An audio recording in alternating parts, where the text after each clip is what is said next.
براءة من الله ورسوله إلى الذين عاهدتم من المشركين فسيحوا في الأرض 4 أشهر واعلموا أنكم غير معجز الله وأن الله مخزي الكافرين وأذان من الله ورسوله إلى الناس يوم الحج الأكبر وأذان من الله ورسوله إلى الناس يوم الحج الأكبر أن الله بريء من المشركين ورسوله فإن تبتم فهو خير لكم وإن توليتم فاعلموا أنكم غير معجز الله وبشر الذين كفروا بعذاب أليم إلا الذين عاهدتم من المشركين ثم لم ينقصوكم شيئا ولم يظاهروا عليكم أحدا فأتموا إليهم عهدهم إلى مدتهم إن الله يحب المتقين فإذا انسلخ الأشهر الحرم فاقتلوا المشركين حيث وجدتموهم وخذوهم واحصروهم واقعدوا لهم كل مرصد فإن تابوا وأقاموا الصلاة وآتوا الزكاة فخلوا سبيلهم إن الله غفور رحيم وإن أحد من المشركين استجارك فأجره حتى يسمع كلام الله ثم أبلغه مأمنه ذلك بأنهم قوم لا يعلمون كيف يكون للمشركين عهد عند الله وعند رسوله إلا الذين عاهدتم عند المسجد الحرام فما استقاموا لكم فاستقيموا لهم إن الله يحب المتقين كيف وإن يظهروا عليكم لا يرقبوا فيكم إلا ولا ذمة يرضونكم بأفواههم وتأبى قلوبهم وأكثرهم فاسقون اشتروا بآيات الله ثمنا قليلا فصدوا عن سبيله إنهم ساء ما كانوا يعملون لا يرقبون في مؤمن إلا ولا ذمة وأولئك هم المعتدون فإن تابوا وأقاموا الصلاة وآتوا الزكاة فإخوانكم في الدين ونفصل الآيات لقوم يعلمون وإن نكثوا أيمانهم من بعد عهدهم وطعنوا في دينكم فقاتلوا أئمة الكفر إنهم لا أيمان لهم لعلهم ينتهون ألا تقاتلون قوما نكثوا أيمانهم وهموا بإخراج الرسول وهم بدأوكم أول مرة أتخشونهم فالله أحق أن تخشوه إن كنتم مؤمنين قاتلوهم يعذبهم الله بأيديكم ويخزهم وينصركم عليهم ويشف صدور قوم مؤمنين ويذهب غيظ قلوبهم ويتوب الله على من يشاء والله عليم حكيم. أم حسبتم أن تتركوا ولما يعلم الله الذين جاهدوا منكم ولم يتخذوا من دون الله ولا رسوله ولا المؤمنين وليجا والله خبير بما تعملون. ما كان للمشركين أن يعمروا مساجد الله شاهدين على أنفسهم بالكفر أولئك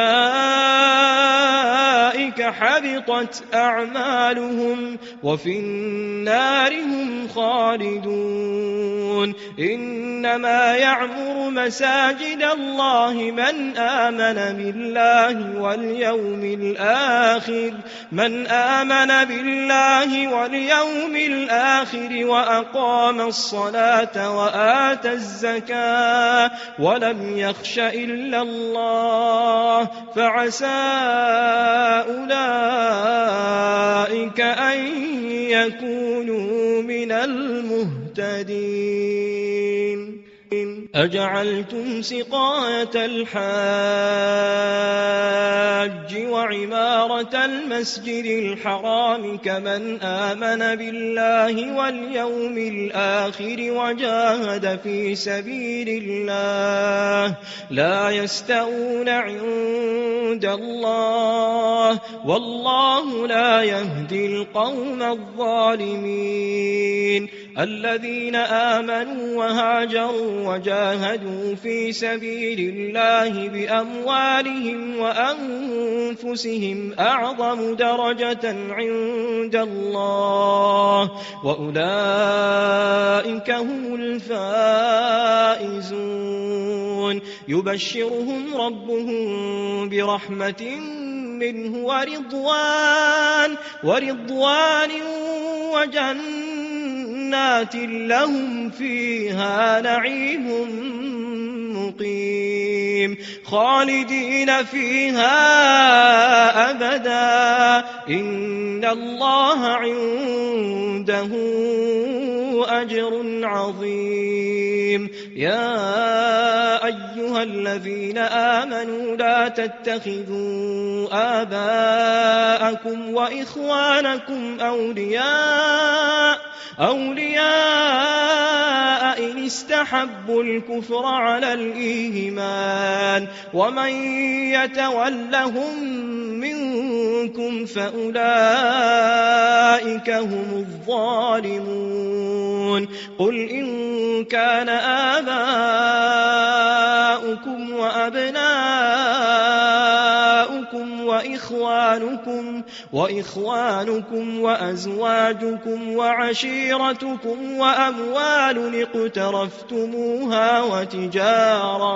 وتجارة تخشون كسادها ومساكن ترضونها أحب إليكم من الله ورسوله وجهاد في سبيله فتربصوا حتى يأتي الله بأمره والله لا يهدي القوم الفاسقين. لقد نصركم الله في مواطن كثيرة ويوم حنين إذ أعجبتكم كثرتكم فلم تغن عنكم شيئا وضاقت عليكم الأرض بما رحبت ثم وليتم مدبرين. ثم أنزل الله سكينته على رسوله وعلى المؤمنين وأنزل جنودا لم تروها وعذب الذين كفروا وذلك جزاء الكافرين. ثم يتوب الله من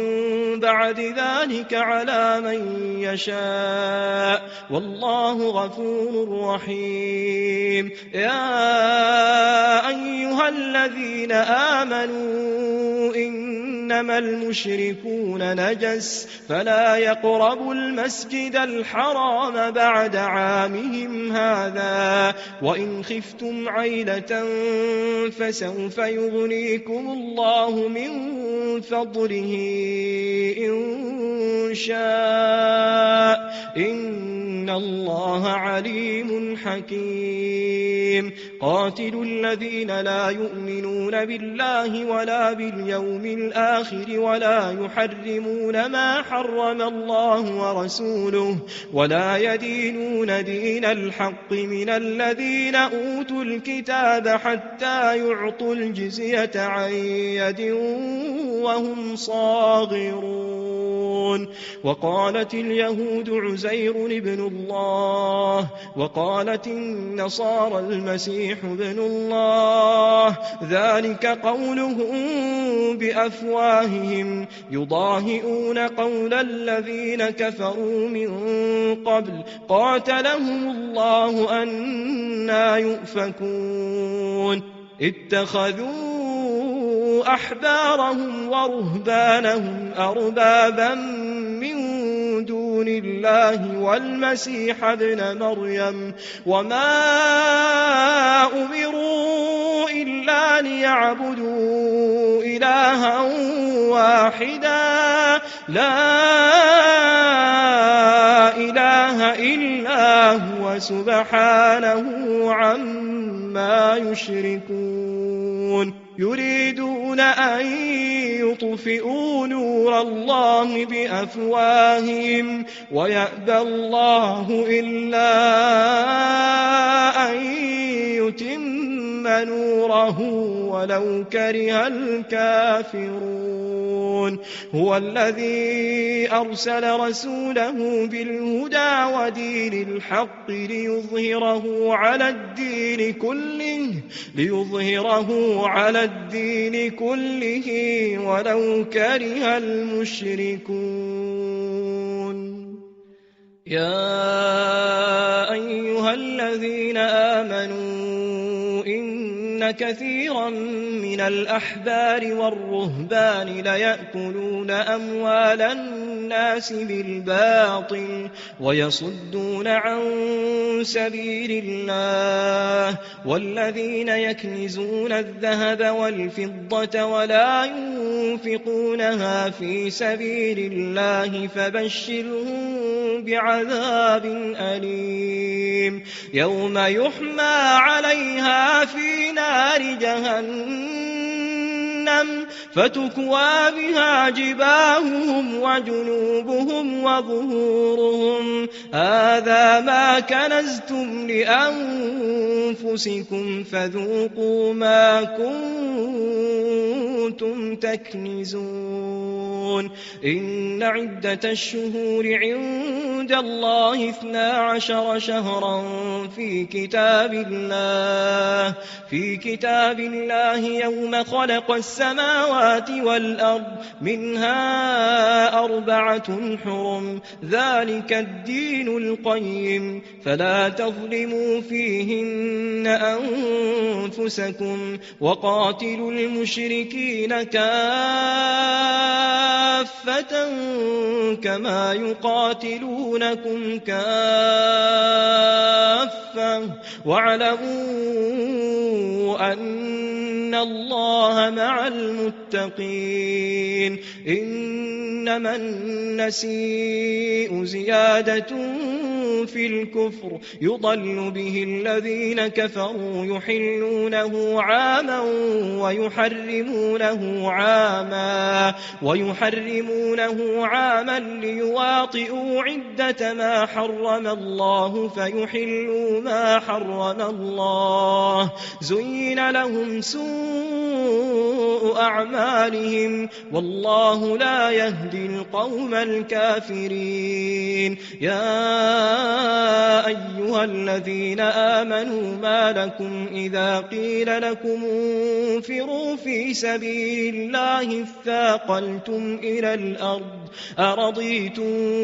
بالحياة الدنيا من الآخرة فما متاع الحياة الدنيا في الآخرة إلا قليل إلا تنفروا يعذبكم عذابا أليما ويستبدل قوما غيركم ولا تضروه شيئا والله على كل شيء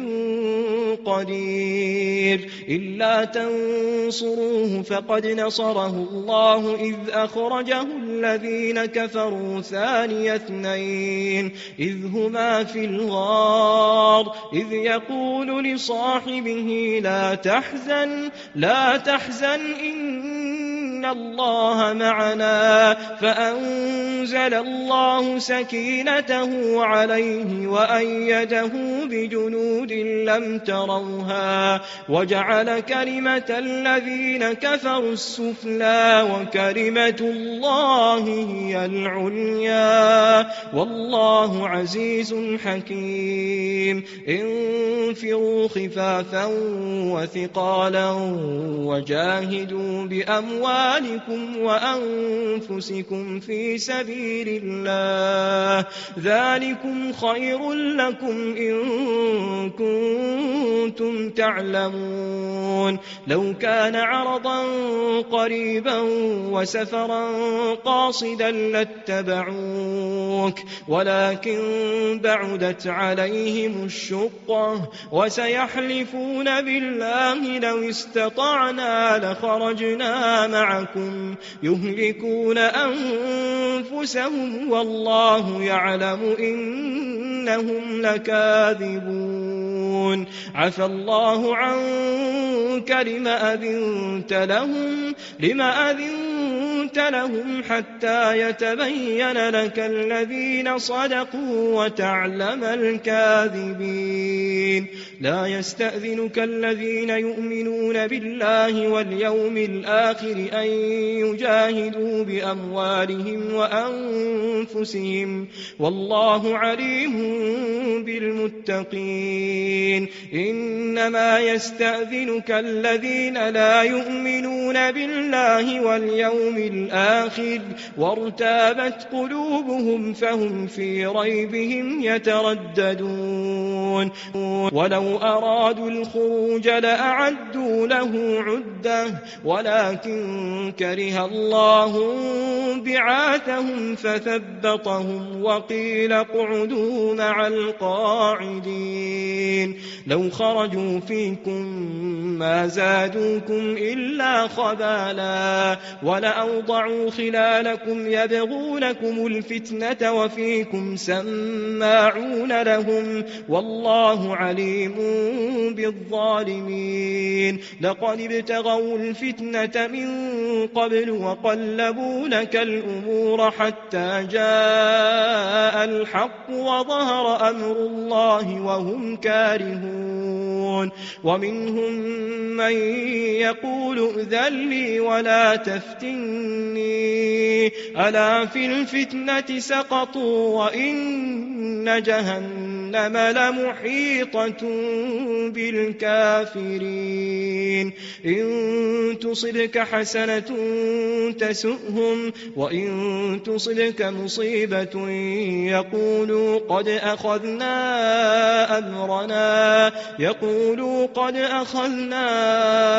أمرنا من قبل ويتولوا وهم فرحون قل لن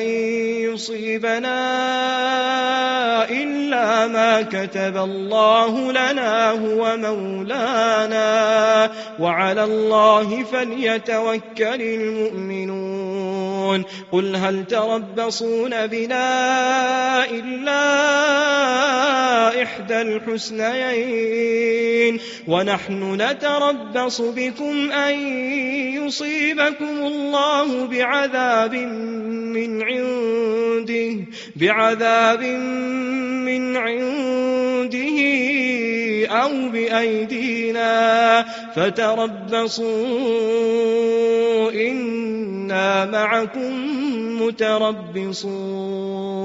قل أنفقوا طوعا أو كرها لن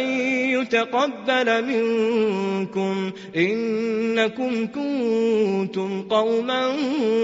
فاسقين وما منعهم أن تقبل منهم نفقاتهم إلا أنهم كفروا بالله وبرسوله ولا يأتون الصلاة إلا وهم كسالى ولا ينفقون إلا وهم كارهون فلا تعجبك أموالهم ولا أولادهم إنما يريد الله ليعذبهم بها في الحياة الدنيا وتزهق أنفسهم وهم كافرون ويحلفون بالله إنهم لمنكم وما هم منكم ولكنهم قوم يفرقون لو يجدون ملجأ أو مغارات أو مدخلا لولوا إليه وهم يجمحون ومنهم من يلمزك في الصدقات فإن أعطوا منها رضوا وإن لم يعطوا منها إذا هم يسخطون ولو أنهم رضوا ما آتاهم الله ورسوله وقالوا حسبنا الله سيؤتينا الله من فضله ورسوله إنا إلى الله راغبون إنما الصدقات للفقراء والمساكين والعاملين عليها والمؤلفة قلوبهم وفي الرقاب والغارمين وفي سبيل الله وابن السبيل فريضة من الله والله عليم حكيم ومنهم الذين يؤذون النبي ويقولون هو أذن قل أذن خير لكم يؤمن بالله ويؤمن للمؤمنين ورحمة للذين آمنوا منكم والذين يؤذون رسول الله لهم عذاب أليم يحلفون بالله لكم ليرضوكم والله ورسوله أحق أن يرضوه إن كانوا مؤمنين ألم يعلموا أنه من يحادد الله ورسوله فأن له نار جهنم خالدا فيها ذلك الخزي العظيم يحذر المنافقون أن تنزل عليهم سورة تنبئهم بما في قلوبهم قل استهزئوا إن الله مخرج ما تحذرون ولئن سألتهم ليقولن إنما كنا نخوض ونلعب قل أبالله وآياته ورسوله كنتم تستهزئون لا تعتذروا قد كفرتم بعد إيمانكم إن نعف عن طائفة منكم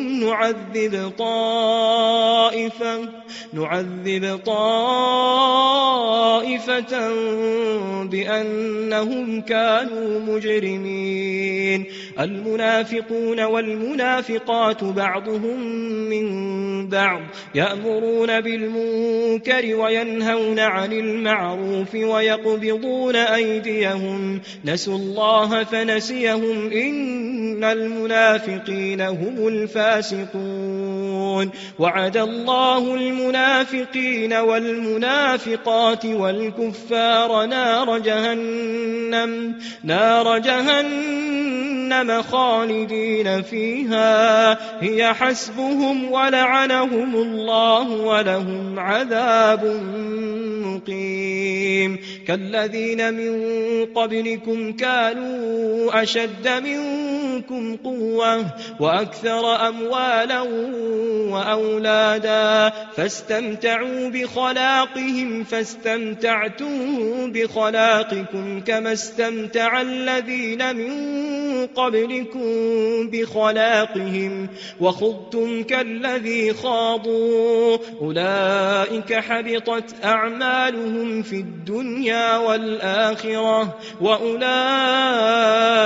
هم الخاسرون ألم يأتهم نبأ الذين من قبلهم قوم نوح وعاد وثمود وقوم إبراهيم وأصحاب مدين والمؤتفكات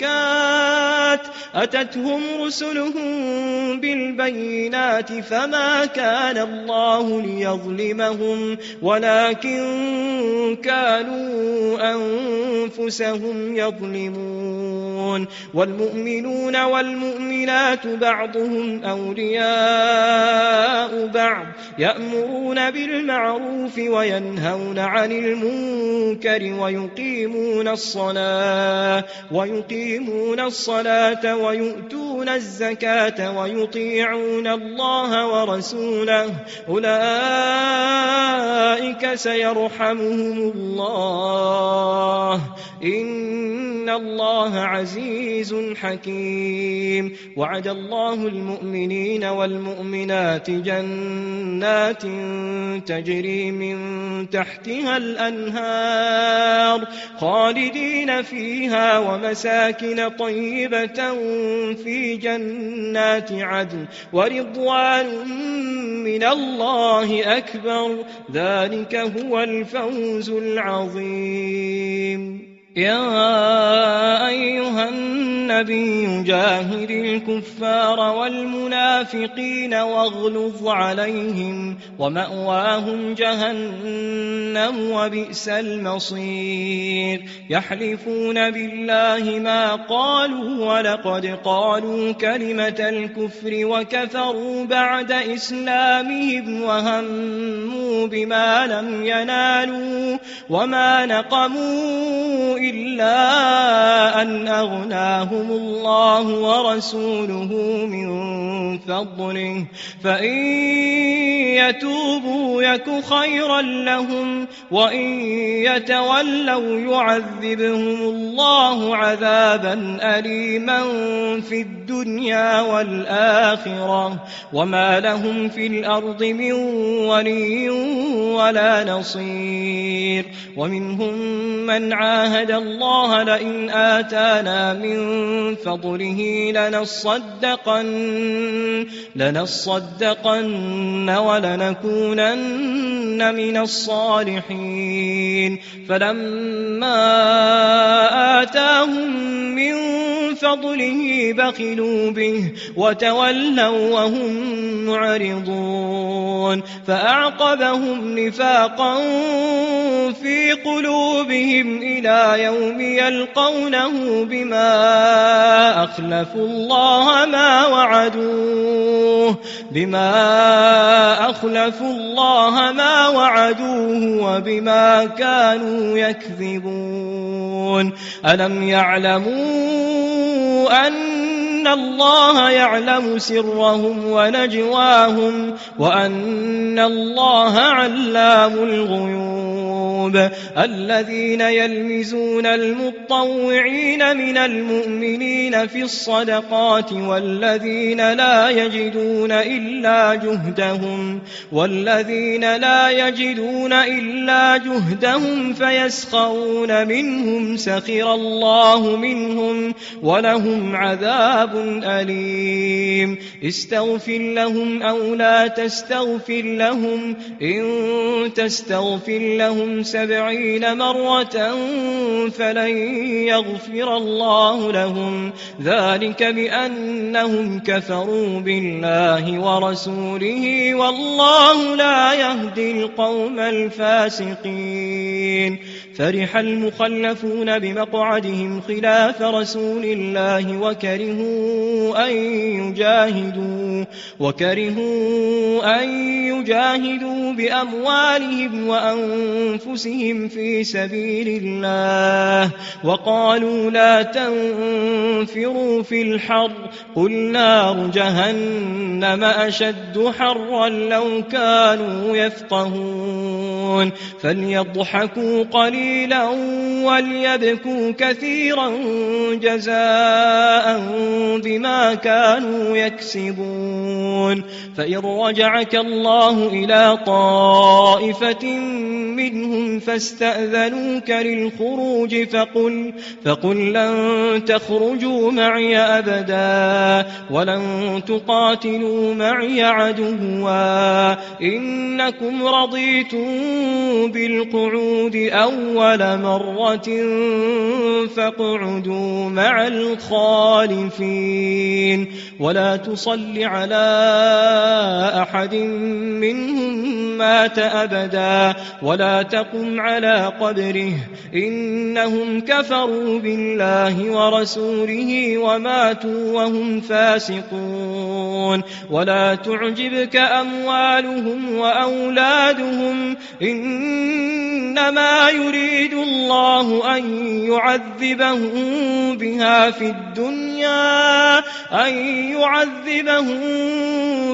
في الدنيا وتزهق أنفسهم وهم كافرون. وإذا أنزلت سورة أن آمنوا بالله وجاهدوا مع رسوله استأذنك أولو الطول منهم وقالوا ذرنا نكن مع القاعدين. رضوا بأن يكونوا مع الخوالف وطبع على قلوبهم فهم لا يفقهون. لكن الرسول والذين آمنوا معه جاهدوا بأموالهم وأنفسهم وأولئك لهم الخيرات وأولئك هم المفلحون. أعد الله لهم جنات تجري من تحتها الأنهار خالدين فيها ذلك الفوز العظيم. وجاء المعذرون من الأعراب ليؤذن لهم وقعد الذين كذبوا الله ورسوله سيصيب الذين كفروا منهم عذاب أليم. ليس على الضعفاء ولا على المرضى ولا على الذين لا يجدون ما ينفقون حرج إذا نصحوا لله ورسوله ما على المحسنين من سبيل والله غفور رحيم. ولا على الذين إذا ما أتوك لتحملهم قلت لا أجد ما أحملكم عليه تولوا وأعينهم تفيض من الدمع حزنا ألا يجدوا ما ينفقون. إنما السبيل على الذين يستأذنونك وهم أغنياء رضوا بأن يكونوا مع الخوالف وطبع الله على قلوبهم فهم لا يعلمون. يعتذرون إليكم إذا رجعتم إليهم قل لا تعتذروا لن نؤمن لكم قد نبأنا الله من أخباركم وسيرى الله عملكم ورسوله ثم تردون إلى عالم الغيب والشهادة فينبئكم بما كنتم تعملون سيحلفون بالله لكم إذا انقلبتم إليهم لتعرضوا عنهم فأعرضوا عنهم إنهم رجس ومأواهم جهنم جزاء بما كانوا يكسبون يحلفون لكم لترضوا عنهم فإن ترضوا عنهم فإن الله لا يرضى عن القوم الفاسقين الأعراب أشد كفرا ونفاقا وأجدر ألا يعلموا حدود ما أنزل الله على رسوله والله عليم حكيم ومن الأعراب من يتخذ ما ينفق مغرما ويتربص بكم الدوائر عليهم دائرة السوء والله سميع عليم ومن الأعراب من يؤمن بالله واليوم الآخر ويتخذ ما ينفق قربات عند الله وصلوات الرسول ألا إنها قربة لهم سيدخلهم الله في رحمته إن الله غفور رحيم والسابقون الأولون من المهاجرين والأنصار والذين اتبعوهم بإحسان رضي الله عنهم ورضوا عنه وأعد لهم جنات تجري تحتها الأنهار خالدين فيها أبدا ذلك الفوز العظيم وممن حولكم من الأعراب منافقون ومن أهل المدينة مردوا على النفاق لا تعلمهم نحن نعلمهم سنعذبهم مرتين ثم يردون إلى عذاب عظيم وآخرون اعترفوا بذنوبهم خلطوا عملا صالحا وآخر سيئا عسى الله أن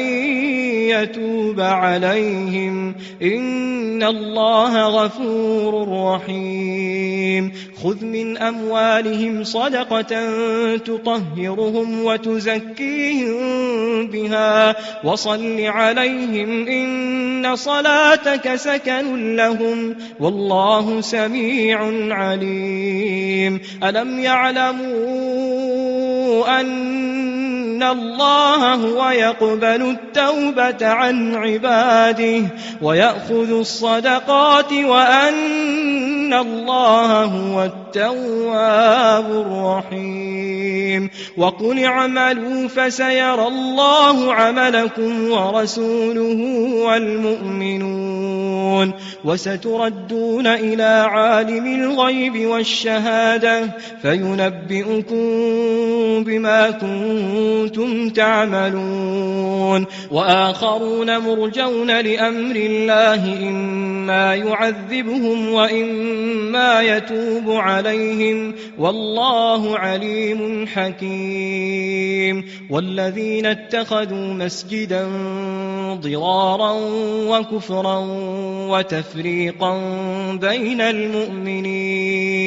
وتفريقا بين المؤمنين وإرصادا لمن حارب الله ورسوله من قبل وليحلفن إن أردنا إلا الحسنى والله يشهد إنهم لكاذبون لا تقم فيه أبدا لمسجد أسس على التقوى من أول يوم أحق أن تقوم فيه رجال يحبون أن يتطهروا والله يحب المطهرين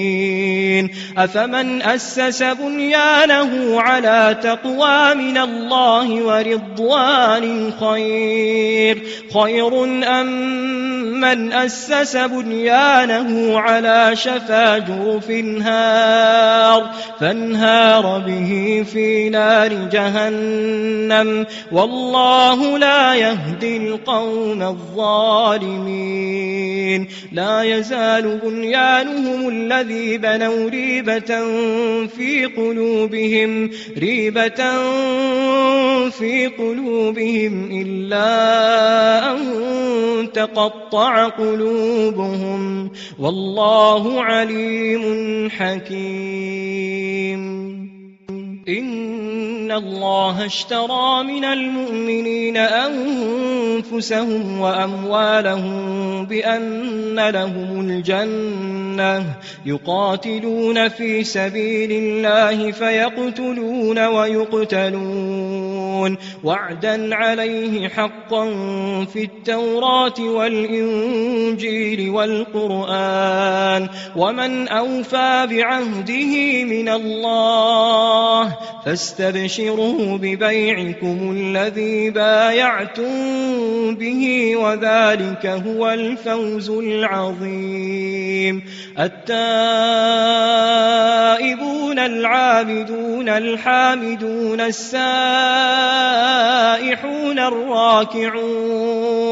الراكعون الساجدون الآمرون بالمعروف والناهون عن المنكر والحافظون لحدود الله وبشر المؤمنين ما كان للنبي والذين آمنوا أن يستغفروا للمشركين ولو كانوا أولي قربى من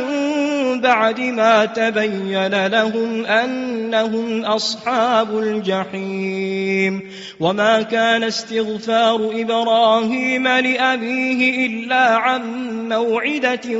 وعدها إياه فلما تبين له أنه عدو لله تبرأ منه إن إبراهيم لأواه حليم وما كان الله ليضل قوما بعد إذ هداهم حتى يبين لهم ما يتقون إن الله بكل شيء عليم إن الله له ملك السماوات والأرض يحيي ويميت وما لكم من دون الله من ولي ولا نصير لقد تاب الله على النبي والمهاجرين والأنصار الذين اتبعوه في ساعة العسرة من بعد ما كاد يزيغ قلوب فريق